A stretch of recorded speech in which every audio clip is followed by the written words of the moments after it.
Bendiciones, le hablo desde el canal La Pura Verdad. Estamos entregando una disertación sobre las evidencias de los últimos días.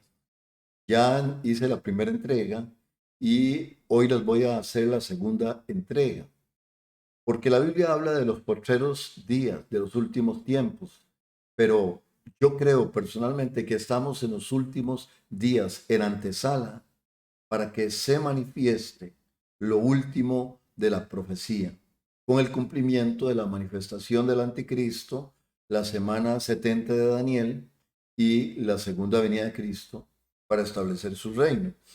Entonces, yo estaba hablando de estas evidencias de que estamos en estos últimos días, ya no son últimos tiempos, sino últimos días, y les hablé en el video anterior de tres evidencias. Hoy continúo con una evidencia más acerca de la construcción del templo judío.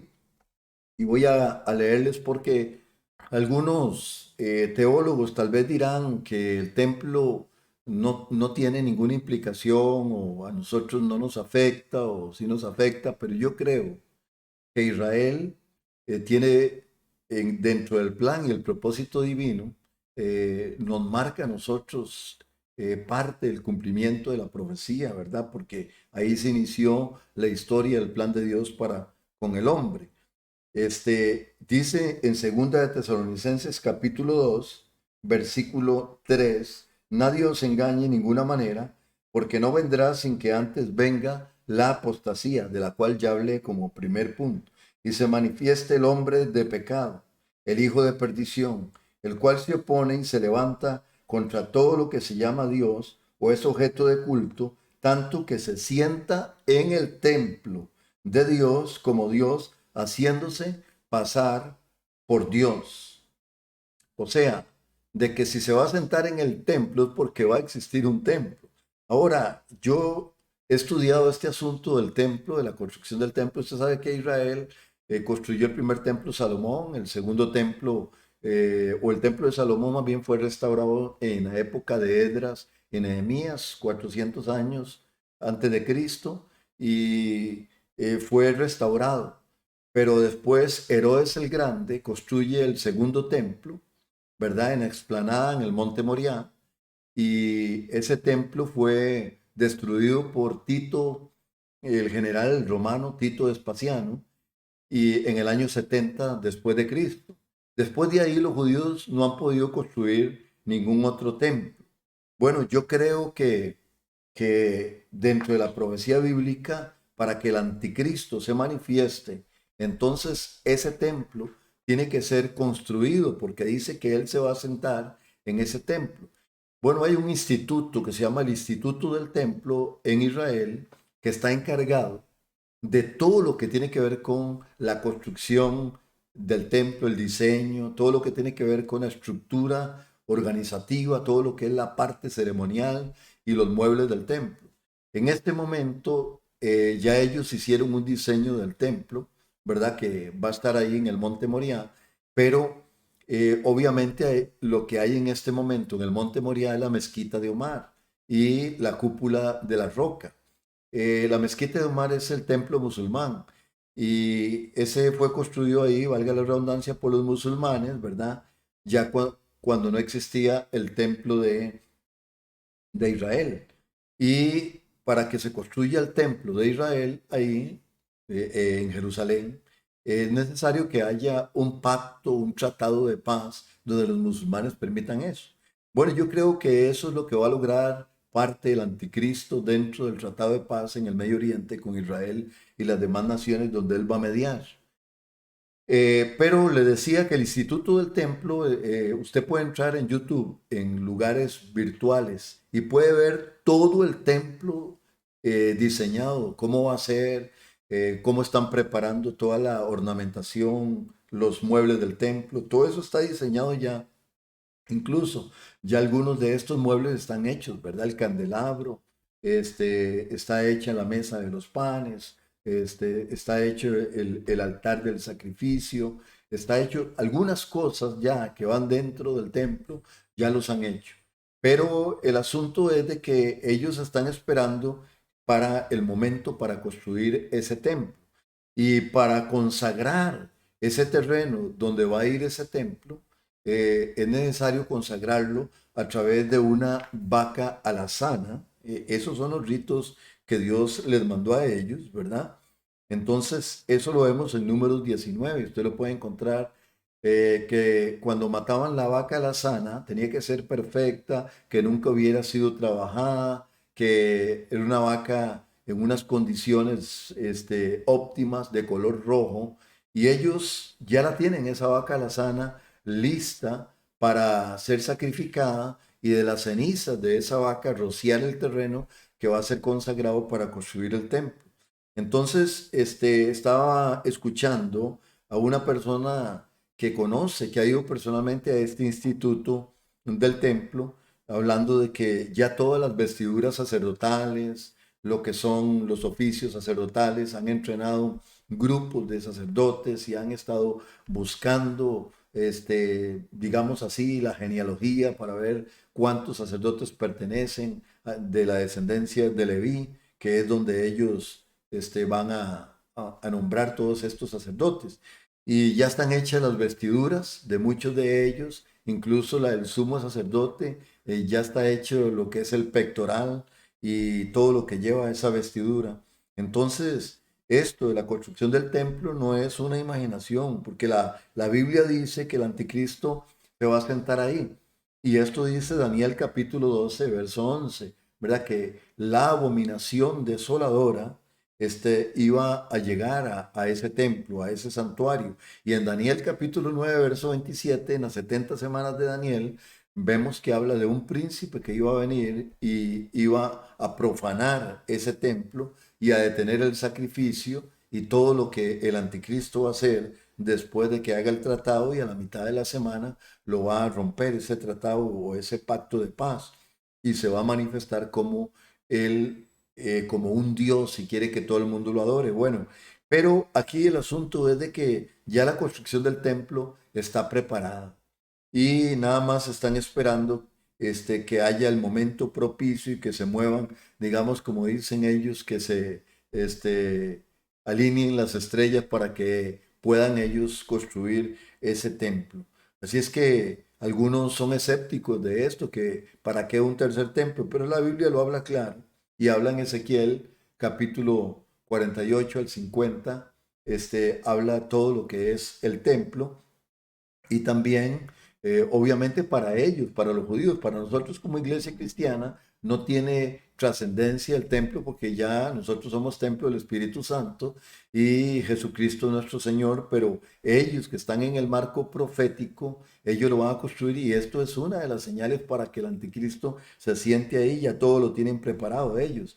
Y también Jesús dijo en Mateo 24:15 que cuando vieran la abominación desoladora de la que habló el profeta Daniel, cuando la vieran en el lugar santo, en la ciudad santa, ahí en Jerusalén, y principalmente en este monte santo, entonces él dijo: los que estén en Judea, huyan. Entonces, lo que estaba hablando Jesús, dice, el que lee entienda, es retomando la profecía de Daniel y enseñando que ese templo iba a existir. Cuando usted lee Apocalipsis capítulo 11, se da cuenta de que Dios llamó a Juan y lo puso a medir el templo. Quiere decir que existía un templo en Apocalipsis capítulo 11, cuando habla de los dos testigos, pero primero en el verso 1 al verso 3 pone a Juan a medir el templo. Ese templo va a existir. Es el santuario que va a existir para que el anticristo se siente. Si es que ya todo está preparado en la construcción del templo, eso nos indica que es un eh, evento, es una evidencia de que estamos en los últimos días y que todo está preparado para que el anticristo entre al escenario. Otra de las profecías que podemos ver, además de la construcción del templo de los últimos días, es el inicio de la persecución de la iglesia, que se incrementa a niveles tremendos. Vamos a leer en Mateo capítulo 24, verso 9 y 10. Si usted me está siguiendo ahí, podemos analizarlo. Mateo capítulo 24, versículo 9 y 10, nos dice la palabra del Señor: entonces os entregarán a tribulación y os matarán, y seréis aborrecidos de todas las gentes por causa de mi nombre. Y muchos tropezarán entonces, y se entregarán unos a otros, y unos a otros se aborrecerán. Lo que está hablando aquí, yo sé que esta profecía se ha cumplido a través de los tiempos, donde los cristianos del primer siglo y en el segundo siglo fueron perseguidos y algunos fueron mártires de la fe. Pero aquí está hablando Jesucristo de los últimos días, y yo hago una, digámosle así, una distribución de Mateo 24, del verso 1 al 9, cuando Jesús le responde a ellos, tanto cuando iba a ser la destrucción del templo de Jerusalén, ¿verdad? Que era lo que venía hablando del contexto, como lo que iba a pasar en el fin del siglo, ¿verdad? Y cuando el Señor viniera a esta tierra. Y aquí, en el versículo 9, en lo que leímos ahora, está hablando de la persecución que se va a dar como un preámbulo, que ya se está dando, como un preámbulo de esa persecución que va a haber en el tiempo de la gran tribulación. Y yo creo, si usted analiza bien, del verso 1 al 9 se da el principio de dolores, y del verso 9 en adelante, hasta el verso 31, está hablando de la semana de la gran tribulación. Véalo desde esa perspectiva, léalo así, y va a ver que se le va a abrir el panorama y va a poder entender. Porque entonces esto es como, digámoslo así, como un intermedio. Entonces os entregarán a tribulación y os matarán, y seréis aborrecidos de todas las gentes. O sea, os matarán por causa del evangelio. La ONU hace poco declaró que el cristianismo prácticamente era como un obstáculo para la agenda global, que tenía muchos principios que iban en contra de la agenda global que ellos están desplegando. Imagínense que en más de 70 países están siendo perseguidos los cristianos. Bueno, ni para qué decir de China, ni para qué decir de Corea del Norte, algunos países musulmanes, en la India, en algunos países, estados africanos, los están matando, a los cristianos, a los misioneros. Hay una lista grande, y solamente el último año, casi 100.000 cristianos han sido asesinados en diferentes lugares por causa del Evangelio. Y entre ellos van pastores, y entre ellos van misioneros, evangelistas, y familias enteras de estos pastores quemados dentro de una casa o quemados dentro de un templo.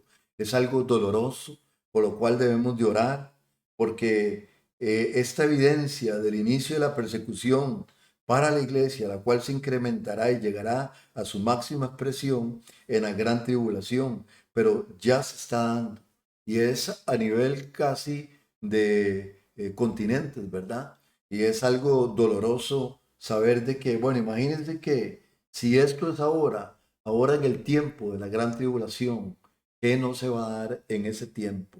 Dice que el que no esté dispuesto someterse al sistema, al gobierno del anticristo, no puede comprar, ni vender, ni comerciar, no tiene vida.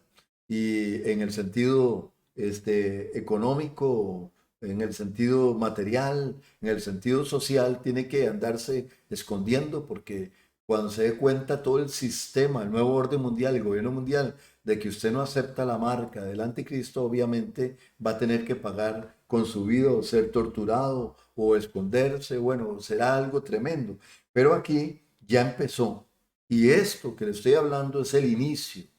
Ya son los últimos días, porque se está preparando ese escepticismo, esa plataforma de repugnancia en contra de la iglesia, en contra del cristianismo, en contra de la verdad, en contra de la organización de los pensamientos pro vida, en contra de los principios eternos, en contra de los valores que la palabra del Señor nos enseña. Y entonces aquí es donde vemos que se cumple esta palabra, lamentablemente, y están matando a muchos, muchos cristianos. También tenemos el alineamiento de las naciones para destruir a Israel y pelear contra el Señor. Todos sabemos lo que es Gog y Magog. Son países, o más bien Gog es un príncipe que va a estar moviendo muchos países, ¿verdad? Por debajo para que atenten contra el bienestar de Israel, entren y la saqueen, y hasta algunos han hablado de destruirla y desaparecerla. Y por eso hay movimientos terroristas como, bueno, que están en contra de Israel. Y este alineamiento de estas naciones está profetizado, lo vamos a leer en el libro de Ezequiel, en el capítulo 38, eh, porque la Biblia nos enseña claramente de que estos países se están poniendo de acuerdo, están confabulando. Ya Israel ha tenido a través de su historia desde la Liga de Naciones y cuando la ONU en 1948 ya les permitió entrar y les entregó cierto terreno a Israel, porque no les entregó toda la tierra, sino que la subdividió entre los palestinos, los israelitas y otro grupo. Y entonces ese es el problema que ha habido en ese lugar. Pero los judíos, a pesar de que han sido una nación desobediente en principio, con lo que Dios les demandó a través de el pacto que hizo con ellos, el pacto mosaico, ellos lo violaron, ellos se rebelaron contra Dios, y la Biblia habla muy claro, y en otra ocasión voy a estar hablando específicamente de esto. Pero lo que les pasó fue que por mano divina fueron dispersados por todas las naciones a través de los continentes. Y entonces, pero también Dios les dio promesa que los volvería a traer, y el mismo Dios provocó un movimiento de organizaciones como la organización Sionismo, la organización Semita y otras organizaciones, con el deseo de que toda la gente de Israel, los judíos que estaban dispersos por el mundo, volvieran a esa tierra. Y ellos regresaron y encontraron que encontraron ahí un desierto, aquello no valía nada.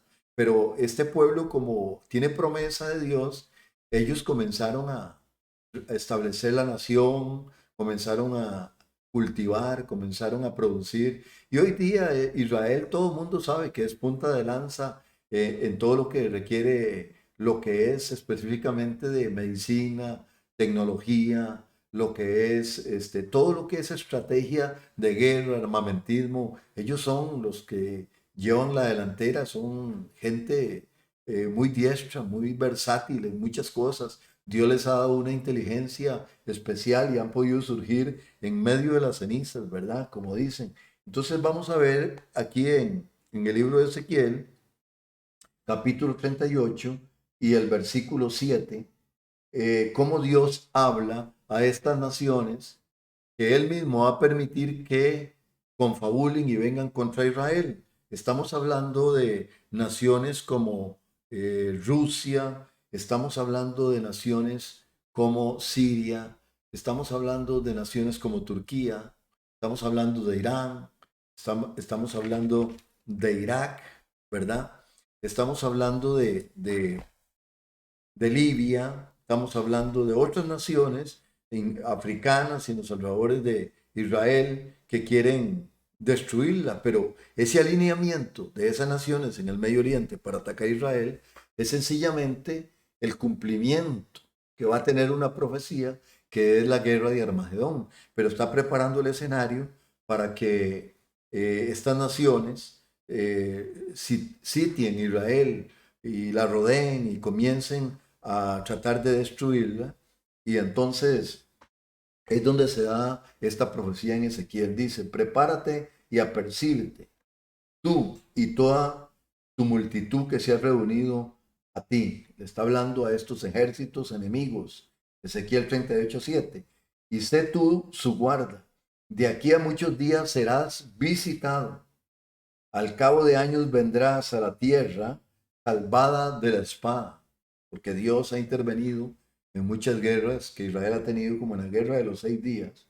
Y dice aquí, recogida de muchos pueblos, esa es Israel, a los montes de Israel, que siempre fueron una desolación, porque cuando salieron de su tierra y fueron esparcidos, aquello quedó desolado. más fue sacada, dice, de las naciones, y todos ellos morarán confiadamente. Ellos dicen que fueron sacados de las naciones, el mismo Dios los trajo a su tierra y está volviendo el corazón de los judíos para que regresen a su tierra y ellos morarán confiadamente. Pero él, mismo Dios a través de Ezequiel le dice a este ejército, subirás tú y vendrás como tempestad y como nublado, oiga, como nublado para cubrir la tierra serás tú y todas tus tropas y muchos pueblos contigo. ¿Qué ha dicho Jehová el Señor? Aquel día subirán palabras en tu corazón y concebirás mal pensamiento y dirás, subiré, oiga, contra una tierra indefensa, iré contra gentes tranquilas que habitan confiadamente. Todas ellas habitan sin muros y no tienen cerrojos ni puertas. ¿Y para qué estas naciones van a venir? Dice, para arrebatar despojos. Quieren despojar a Israel, para tomar botín, porque Israel actualmente es una potencia comercial, ¿verdad? Siendo un país tan pequeño, es más pequeño que mi país, imagínense que nosotros somos una tierra pequeña en mi país y es más pequeño, pero ellos han evolucionado económicamente en una manera poderosa y tecnológica y científica, como les decía. Y estas naciones vienen para tomar, y Israel está explotando el cobre, el magnesio, está explotando petróleo ya. Israel es, bueno, es una potencia en floricultura, en naranjas, uno de los primeros productores de naranjas, y estamos hablando de cuánto cultivo están exportando de ellos y también preparan intelectualmente a su gente, sus científicos, es algo tremendo, ¿verdad? Y esta gente vendrá para arrebatar despojos, para tomar botín, para poner tus manos sobre las tierras desiertas, ya pobladas, y sobre el pueblo recogido de entre las naciones, que se hace de ganado y posesiones y que mora en la parte central de la tierra. Así es que Dios le dice a estos príncipes, Sabá y Dedán y los mercaderes de Tarsis y todos sus príncipes te dirán, le dirán a ese ejército, ¿has venido a arrebatar despojos? ¿Has reunido tu multitud para tomar botín, para quitar plata y oro, para tomar ganados y posesiones, para tomar grandes despojos? Y entonces es donde Dios pone a Ezequiel a profetizar contra estas naciones.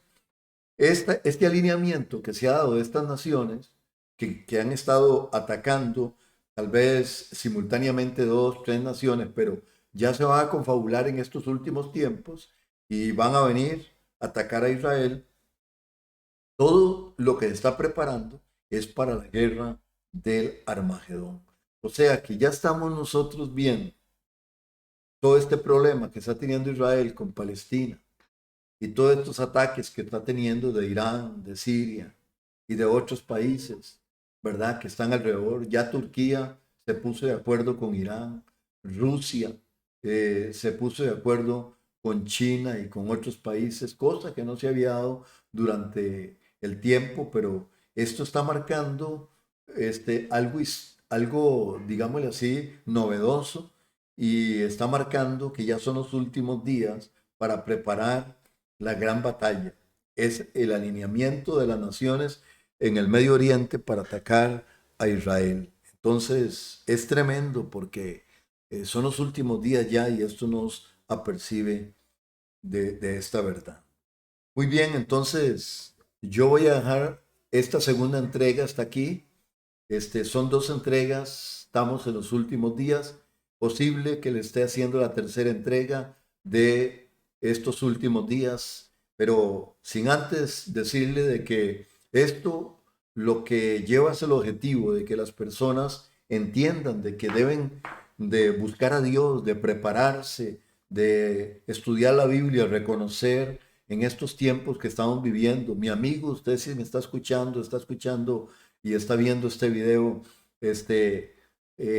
trate de ubicarse en el tiempo y qué es lo que quiere Dios en la voluntad del Señor y va a ver que esto es algo maravilloso, que usted vuelva su corazón a Dios y si usted es parte ya de la iglesia cristiana, que se cuide de la apostasía, se cuide de la agenda global, se cuide de no salirse del camino del Señor.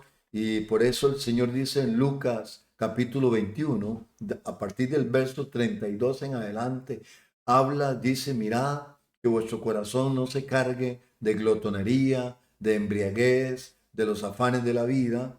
Y dice, oren para que sean tenidos por dignos de escapar de lo que ha de venir sobre esta tierra.